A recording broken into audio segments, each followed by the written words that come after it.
L'invité de ce matin pour justement constituer le clou de ce 50 bonjour, c'est Ngoyi Soulou.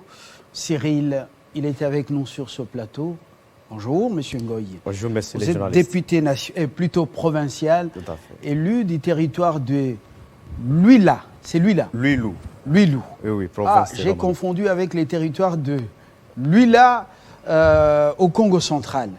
Hein? Au Congo central, il y a Luila, et dans le Grand Kassai, c'est Luilou. Dans le Grand Mouénéditou. Tout à fait. Vous êtes de la province de la Lomami. Tout à fait. On dit la Lomami ou le C'est Lomami? la province de Lomami. Ah voilà. Bon, blanc, bonnet, blanc. Vous attendez aussi les développements à la base de 145 territoires. Tout à fait. De manière globale, qu'est-ce que la province attend de ce programme? Parce que les défis semblent qu'ils sont énormes. Oui, merci beaucoup. Votre bloc-notes, vous pouvez vous inspirer, vous pouvez le prendre, il n'y a pas de souci. Merci beaucoup, messieurs les journalistes, pour la parole m'accorder. Il est vrai, récemment, je pense que le chef de l'État avait fait appel à tous les députés provinciaux de participer à une formation qui était prévue pour 3 jours à 4 jours au niveau national. C'est parce qu'il avait compris que nous, en tant qu'élus, nous sommes des députés de proximité. Nous vivons avec la base. C'est ainsi qu'il nous a associés à un projet de grande envergure de 145 territoires. Et l'attente de la population, c'est quoi?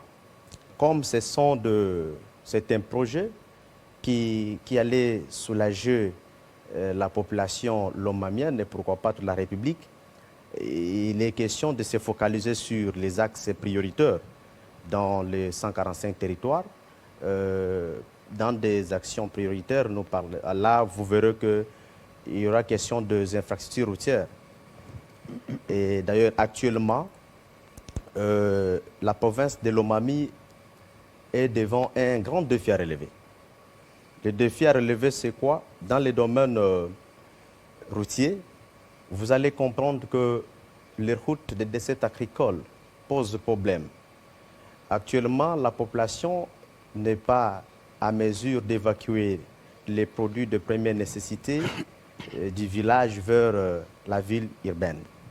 Alors, c'est ainsi Est-ce que même ces produits sont produits comme c'était dans le temps?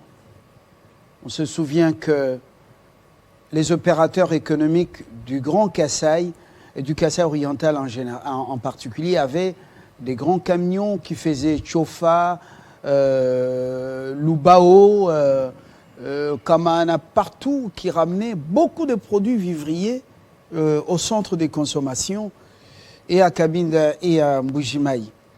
Alors, avec cette misère qui a élu domicile dans le Congo profond, est-ce que les gens ont encore la force de cultiver? J'ai fait les pieds, j'ai pris le véhicule de Mbujimaï, Mvunaï, Kabinda, jusqu'à Tchumbe. J'ai vu sur la route comment nos frères souffrent. Est-ce qu'ils produisent encore? Disons-nous la vérité. Oui, la production réelle, comme d'habitude, vous connaissez. D'ailleurs, vous avez été dans la province de Lomami. Le problème, c'est quoi? La production n'est plus comme à l'époque. C'est suite à l'état de délabrement des routes de cette agricole. D'abord, prenons l'exemple tout à l'heure. Dans le chef-lieu de la province, qui est Kabinda, il y a un grand ravin qui s'est effondré. Ça fait plus ou moins 2 semaines ou 1 semaine. Actuellement, la route nationale numéro 2 est entrecoupée. Si le ministre sectoriel n'apporte pas son soutien pour trouver... C'est à quel niveau là après Mvunaï, lorsque vous montez déjà, vous montez vers la cité de Kabinda? Non, dans la ville de Kabinda. Donc vous êtes devant l'Assemblée provinciale de Lomami. Vous dirigez vers chez Moulendambo. Oui. Vous trouverez, il y a l'institution qu'on appelle souvent INILO.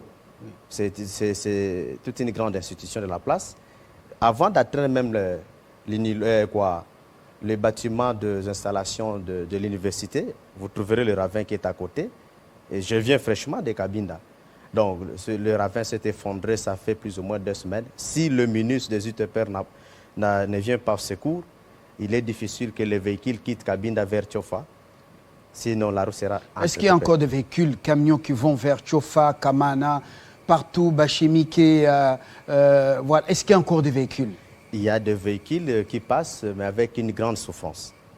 C'est ainsi que nous espérons dans le 145 territoires, et d'ailleurs, que les routes des déserts agricoles soient totalement comme une priorité pour un développement durable. Et d'ailleurs même, j'en passe outre dans la ville de Monédite, parce que je parlais de la lutte anti-érosive.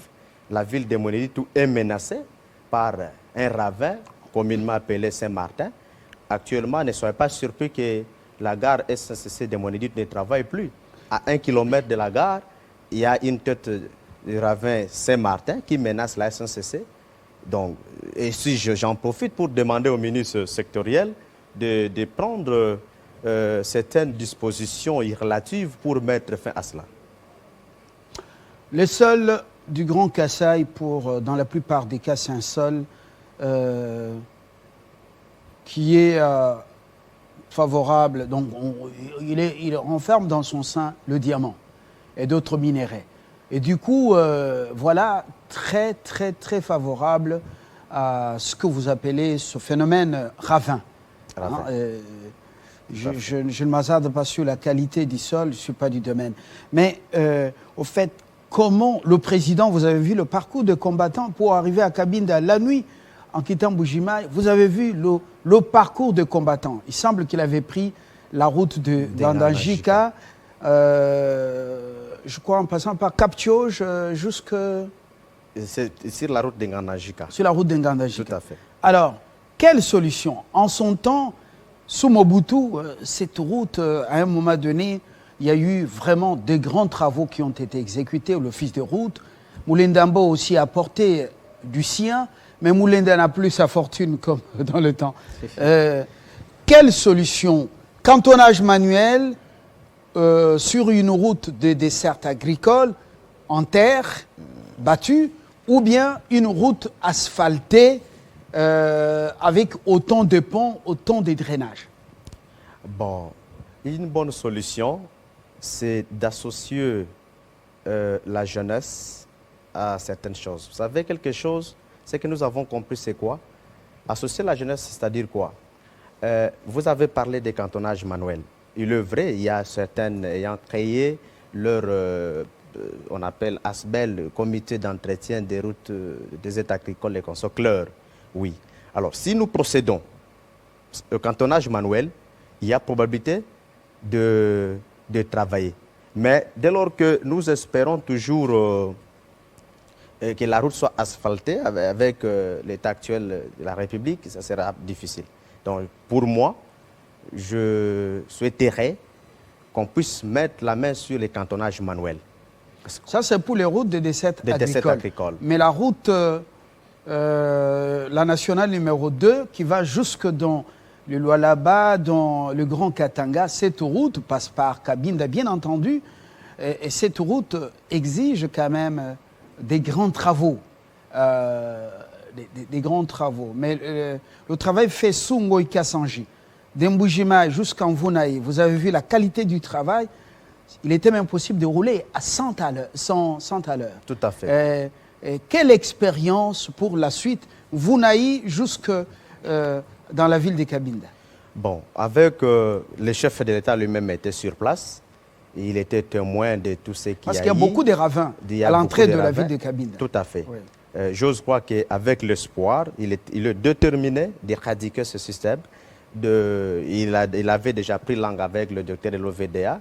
L'OVD, j'ose croire, dans les jours à venir, nous aurons des actions d'impact visible. C'est ça le souhait de la population lomamienne. Bien sûr, Ngoï Kassange, l'ex-gouverneur, avait su travailler. Quand le Kasaï oriental était encore, il était encore dans son format traditionnel. Tout à fait. Oui, il avait travaillé une longue distance qui était totalement remarquable, mais c'est l'unique souhait aussi que nous réintérons à l'actuel gouvernement de Wario Et je sais que c'est un gouvernement qui reflète un développement durable. Dans une période donnée, vous verrez qu'ils seront en mesure d'exécuter certains travaux parce que ce n'est pas pour rien que nous avons voté les gouverneurs d'Union Sacrée dans la province de Lomami. Effectivement, est-ce que le vote a été un vote transparent? L'argent n'a pas circulé et, il n'y a pas eu la main invisible des gros poissons comme Adolphe Lumanou dans le coin? Non, je suis loin de ça parce que les votes comme tels, nous sommes dans une démocratie participative. Nous avons voté, nous avons répondu positivement à la demande du chef d'État. Parce que dès lors que le gouverneur ne provient pas de la volonté de la population, cela risque de déstabiliser les institutions provinciales. Qui a été élu C'est Nathan Ilunga qui a été élu gouverneur de la province de Lomami. Lomami. Son colistier, c'est Jean-Claude Lubamba Mutombo. Et l'ancien directeur général de la DGDA, lui, il n'a pas réussi? Non, lui il n'a pas pas convaincu. Réussi. Tout à fait. Et Nathan était élu avec 17 voix, l'autre a choisi avec 9 voix. C'est ainsi que nous, en tant qu'élus, nous avons compris pour concrétiser ce projet. Et Lubamba vient d'où? Lubamba... il était où avant? Lubamba était à Monédite. C'est un député provincial. Tous ce sont des députés. Il m'est originaire d'Nganajik. Élu sur la liste de l'UDPS Tshisekedi dans la ville-province, dans la ville de Monédite. Très bien. Est-ce qu'il connaît les défis de la province? Quelles sont ses capacités pour relever les défis dans cette province qui est confrontée? Pourtant, c'est une province riche sur le plan agricole, même des minéraux. Quelles sont ses capacités pour relever les défis? Bon, ce n'est pas pour rien que nous avons donné les dévolus aux ces excellences nouvellement élis. Ils ont des compétences. Ce sont des collègues à qui nous avons été ensemble longtemps à l'Assemblée provinciale. Et d'ailleurs, moi, je suis chargé d'exploitation de rapports synthèse des vacances parlementaires. Nous avons les défis, ils connaissent tous les défis de la province à titre illustratif. Prenons d'abord l'exemple des enseignants qui souffrent pour être payés à la Banque Tembe. Un enseignant quitte Luputa vers Monédite autant de kilomètres pour être payé par la Banque Tembe. Et d'ailleurs, il y a probabilité que la Banque Tembe puisse multiplier les sciales dans toutes les entités respectives. Un enseignant quitte Kamene vers Kabinda, il laisse les enfants pendant 2 semaines, 3 semaines. Quitter Kamana vers Kabinda pour être payé. Vers Kabinda pour être payé à la Banque Tembe. Elle peut faire au moins 2 semaines pour être payée. Est-ce qu'il n'y a pas une sécurité à la Tchofa? Bon, il n'y en a pas d'une manière ordinaire. Ils viennent, ils payent les rentrées, mais nous voudrions qu'il y ait des scrissales permanents sur place pour payer les enseignants. Et ce sont les défis à relever. Avec eux, il y a probabilité de faire des plaidoyers dans les jours qui suivent, pourvu qu'on puisse rapprocher des scrissales dans des villages un peu évolués pour faciliter les enseignants là. Un autre problème, il y a un problème de prime de risque des infirmiers. Je donne l'exemple de Luputa. À Luputa, il y a plus ou moins 250 infirmiers. Il n'y a que 50 qui touchent les primes de risque. Pendant que le ministre même sectoriel de la Santé est là. Donc ce sont des choses, des défis à relever. Parce que je n'entre plus dans le domaine des infrastructures de base. Vous-même, vous connaissez que tout figure dans le projet des 145 territoires. Mais ils sont en mesure de faire un plus parce que les deux élus proviennent de la volonté des élus provinciaux ayant compris les souhaits de la population. De ne pas voter pour l'argent, mais de voter un candidat commun. Le peuple Songé, le peuple Kanyok, le peuple Kaninchin, le peuple Luba, qui composent cette province. Je n'ai pas oublié un autre les Luba Shangadi. Luba Shankadi. Et une Kaninchin. Oui, j'ai parlé de Kaninchin. Tout à fait. Voilà. Ce peuple n'est pas un peuple problématique. C'est un peuple qui ne demande que l'environnement favorable au travail, les routes, les infrastructures viables pour se mettre au travail. Munganda Jika, c'est le grenier même du Grand Kasaï.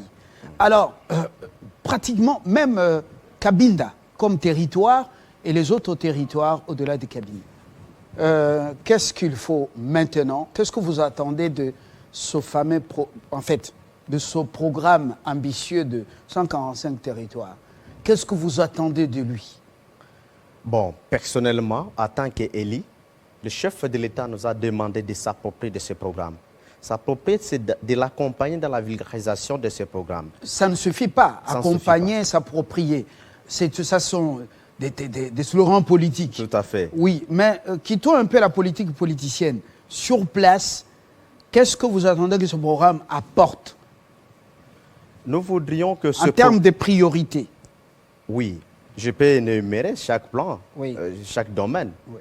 Bon, si le domaine infrastructure, nous voudrions que les routes de dessert agricole qui causent problème, et d'ailleurs, j'ose croire que c'est parmi l'une des causes de l'exode rural dans la province de Lomami, les commerçants qui utilisent des petits véhicules pour des commerces et consorts sont bités à un grand problème pour quitter même Monédite vers Wikong. Nous voudrions que le chef d'État puisse se focaliser sur l'entretien des routes et des aides agricoles et en plus, cela pourra faciliter les commerçants ou la population d'évacuer les produits de première nécessité dans la ville. Prenons l'exemple. Actuellement, le poumon économique, c'est la ville de Monédite. Mais pour quitter le... Mais Kamiji et Ngandajika, d'abord Kamiji, c'est un territoire pastoral, agro-pastoral. Tout à fait. Et Ngandajika, c'est agro-pastoral. Tout à fait. Cabinda, n'en parlons pas. L'autre, Lubao, n'en parlons pas. Tout à fait. Alors, vous dites que ces routes, il n'y a que les 145 territoires qui vont les arranger. Mais avant, qu'est-ce qui a été fait pour pouvoir rendre ces routes viables? Cantonnage manuel, ça ne demande pas grand-chose. Vous prenez des gens, un paiement minime, ils mettent la route au point. Tout à fait. Bon, oui. Pourquoi est-ce que j'ai invoqué ça? Vous-même, vous connaissez l'histoire de la province de Lomami. Actuellement, avec l'ancien exécutif provincial, il n'y a pas eu manifestation de volonté. Il n'y a pas eu manifestation de volonté. Tout ce qui a été confrère d'investissement et consorts, je vous dis franchement qu'il n'y a pas aucune action d'impact visible. Or, il y a certaines actions qui relèvent de la compétence du gouvernement provincial et d'autres, c'est le gouvernement central. Il n'est pas appartient au gouvernement provincial de réhabiliter la route nationale numéro 1. Ça, c'est le gouvernement central, selon les lois du pays. Alors, pour revenir à ce que vous m'avez demandé, si vous pouvez me rappeler. Vos attentes de ce programme des 145 territoires en termes de priorités? Oui, oui. Parce que la province de la Lomami est plus riche et même a plus d'avantages que le Kasaï oriental traditionnel. Tout à fait. Vous avez la ville de Mweneditu, vous avez Ngandanjika, Ngandafer, ça sont les affaires et l'agriculture. Vous avez Cabinda, vous avez Lubao, vous avez Kamiji. Quoi encore? Il y a combien? C'est 5 territoires, non? Il y a 5 territoires et 2 villes. 2 villes, Lulou et Mweneditu, c'est ça. Oui. Alors, vous avez plus d'avantages. Vous avez les rails, hein, donc le chemin de fer. Mais c'est pour cela que je vous ai dit, l'attente de la population, c'est quoi? C'est dans chaque domaine. J'ai énuméré au moins chaque domaine. Aujourd'hui, c'est la SNCC, je peux dire, l'unique société au moins qui est à Monédite, capable d'apporter un plus dans la population. Mais la société est menacée par un ravin, que je vous ai cité les noms, le ravin Saint-Martin, qui est en train de menacer la gare SNCC. Alors les 145 territoires, ils viennent pour les bâtiments ou les infrastructures des territoires, hein, ils viennent pour... la construction des hôpitaux, pour les écoles. Mais il y a ce problème d'infrastructure avec les ravins qui menacent les routes de la province. On doit commencer par où? On commence par le ravin. Pourquoi les ravins? Je donne l'exemple. Je ne vais plus revenir toujours sur le même point. Oui. Parce qu'actuellement, il y a une menace imminente dans la ville de Cabinda. Si le ministre sectoriel n'en tient pas compte de l'effondrement du ravin Inilo, j'ose croire que la route nationale numéro 2 sera divisée en deux. En Moneditou, si le ministre sectoriel n'arrive pas à trouver de pistes de solution à ce qui concerne le ravin Saint-Martin, la SNCC de Moneditou sera, je peux dire comment? Englouti. Englouti. Voilà un peu ça. C'est une priorité pour les Lomamiens. Et en dehors de ravins, il y a des routes de décès agricoles. Parce que nous, sans toutefois oublier même un petit problème, parce que le développement a plusieurs piliers. Dans les domaines juridiques, actuellement, je vous dis que il est prévu dans la Constitution que chaque territoire soit doté par un tribunal de paix. Mais à Luputa, il est difficile. Vous voyez les détenus, attendent un magistrat vienne, je ne sais pas, ailleurs, pour présider le tribunal de paix de Luputa. Là, il fait par semaine, je pense, qu'une seule fois. Manque aussi des Les infrastructures. magistrats et les juges n'aiment pas rejoindre de leur poste d'attache. Tout à fait. Parce que là, il n'y a pas assez d'espèces sonnantes et trébuchantes. Tout à fait, tout à fait. Ils refusent les trocs. Oui, oui. Alors, c'est pour cela que nous demandons, comme il y a la non-opérationnalité des tribunaux de paix, nous souhaiterons que le gouvernement de Wario fasse en sorte que nous ayons le tribunal de paix dans nos territoires. Bref, que les juges et les magistrats affectés dans toutes ces juridictions puissent rejoindre leur poste d'attache. Tout à fait. Voilà. Tout à fait. Aussi, c'est aussi un grand problème, un défi à relever avec dans le programme aussi. Avant que même les magistrats arrivent, il serait mieux aussi de songer comment construire des bâtiments ou les logements pour ces magistrats. Bien sûr, il y en a parce que c'est la cité de Luputa où il y avait des anciens bâtiments et consorts. Mais néanmoins, l'important c'est quoi? Parce que vous voyez quelqu'un qui est arrêté plus ou moins une semaine, vous-même vous connaissez la loi, toute personne arrêtée est présumée d'abord innocente. Alors, mais vous voyez que la personne fait au moins autant de jours au cachot, que ce soit au parquet, par carence des magistrats. L'absentéisme remarquable des magistrats dans nos territoires. Si le gouvernement de Wario songeait comment mettre en place les tribunaux de paix dans nos territoires, ça pourra contribuer sur le plan juridique. Vous voyez un peu ça. Ils ont prévu la construction de bâtiments scolaires, oui c'est vrai. Actuellement, il y a des villages, quand il plaît, vous verrez tous les élèves et l'enseignant, tous au coin d'une classe, ils attendent que dès que la pluie finisse et viennent commencer avec les cours. Voilà, j'en ai vu sur mon chemin, dans ce Congo profond que j'adore, que je connais vraiment très bien. Tout à fait. Monsieur le député provincial, je vous remercie d'être venu. Je sens que vous aimez le coin, votre coin, et que vous êtes optimiste. Voyons voir à quoi va ressembler la gestion de ce nouveau gouverneur et son vice-gouverneur, et ensuite les programmes de 145 territoires. Je vous remercie. Ngoyi, merci Cyril, vous êtes l'élu de Lulou, dans la province de Lomami. Et voilà, vous siégez à Cabinda. Très bonne journée et surtout bonne méditation. Merci beaucoup, messieurs les journalistes. Nous jetons l'encre avec espoir de vous retrouver la semaine prochaine. Retrouvez le direct tout à l'heure avec Jean-Marie Kassamba qui va recevoir M. Sessanga, député national sur la loi électorale.